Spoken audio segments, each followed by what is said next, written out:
Okay, game. Sunod, isang poging PCX 160 naman ngayon mga master. Let's go!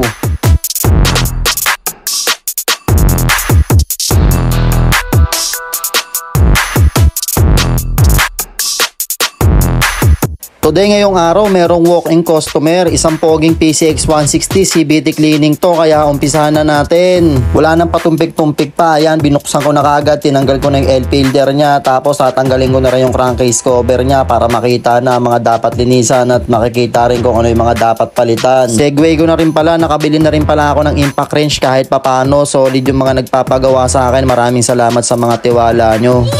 Tapos balik tayo dito kay PCX. Ayan, natanggal ko na lahat ng mga dapat tanggalin, tapos lilinisan ko na lang. Bale, ayan, nililinisan ko na. Syempre, ang lagi kong sinasabi, huwag titipirin at huwag mong mamadaliin para maganda yung pagkakalinis mo. Solid na solid talaga. Para naman sulit yung bayad ng may-ari, uuwing nakangiti, hindi nakangiwi.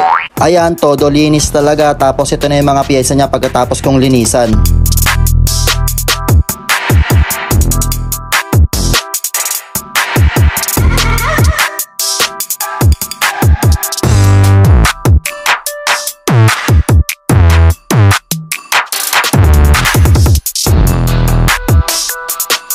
At dito naman tayo sa pag-a-assemble. Ayan, ina-assemble ko na yung kanyang torque drive, nilalagyan ko na ng grasa, pati yung kanyang lining, inaayos ko na. At sa puntong to, umulan na naman, kaya nakakainis. Umaanggi kasi kaya ang hirap gumalaw, pero laban lang, tuloy lang. Ito, nire-ready ko na, nagrasahan ko na lahat yan, isasalpak ko na lang. Wow. Dito na tayo sa pagsasalpak, kaya ginamitan ko na ng impact wrench, mabisa talaga. Tapos ikakabit ko na yung crankcase cover niya. Pagkatapos neto, test drive na.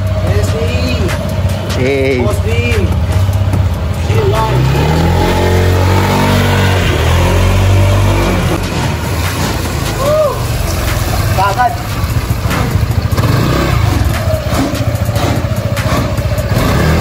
At ayan, pauwi na yung kaibigang customer natin na nagpagawa. Maraming salamat sa tiwala mo. Mag-iingat ka palagi, at sa mga gusto magpagawa, PM nyo lang ako. Basta kaya kong gawin, gagawin natin yan. Ride safe sa inyo. Bye-bye!